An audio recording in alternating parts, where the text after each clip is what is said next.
Welcome back to our Galactic Ruler questions and answers videos. And as Eric has pointed out, we'll try to smile some more because I'm really excited about this project. So, Chris, what's our next questions coming up? So a lot of the questions we've got for this video relate to things around the factions themselves and the economic and political system that we're looking at for the game.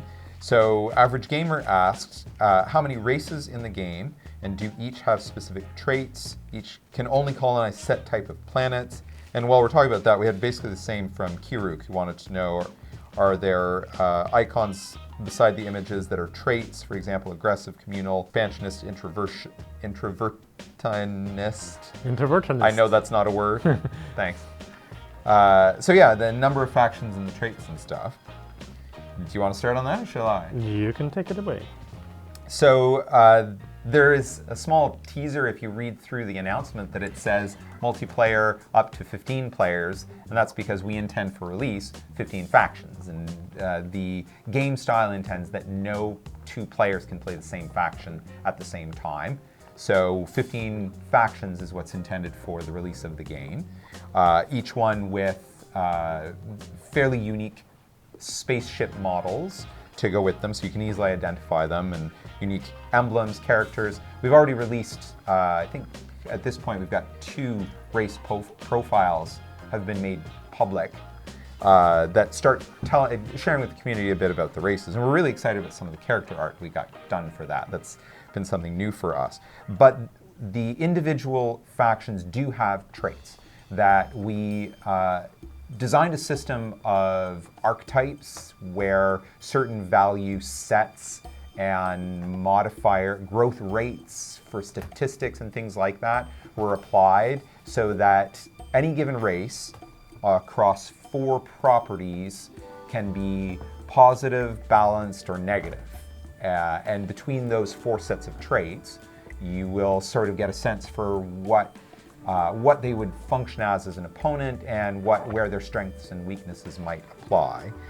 In terms of the types of planets to colonize, we have some basic concepts around different planet types that you will have some that are immediately habitable, some that are habitable only with assistance of certain technology, and some that will never be habitable but will be exploitable. The fine details of how we define how the technologies interact to make a planet habitable, we're still playing with some of those things, but it is intended to be that most races have the same starting atmospheric requirements, with some certain races, just a couple that have a slight difference that we don't want to have too many that stand out all over the place, because then it becomes hard for players to do comparisons, decide which one they want to try next as they play through the stuff.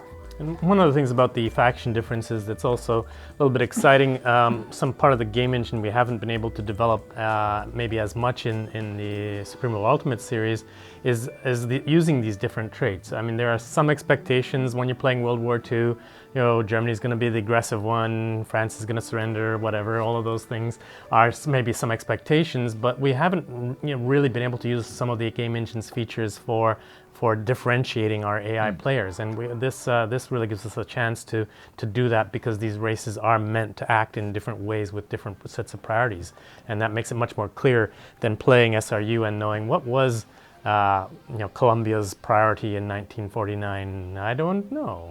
And it occurs to me that there is one more tidbit of information that I can share on that, is that when I said that the game includes 15 factions, what we're talking about there are the playable factions that we do intend, and we've already set up for a number of non-playable minor races. The intent is these are non-spacefaring races that you may encounter on given planets.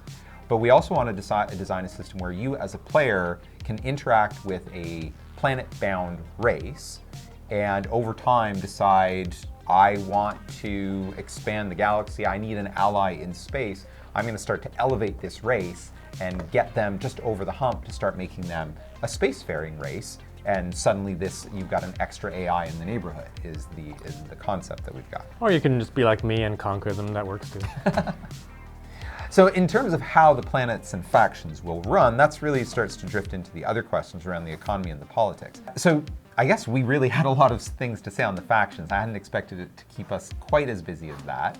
I think we'll save the economy and politics stuff for our next video, because I'm sure you guys all watch all of the videos we publish, right? So in the meantime, make sure that you follow us on Discord, Facebook, Twitter, Instagram, all those usual things. And don't forget our forums and website if you're looking for any more information.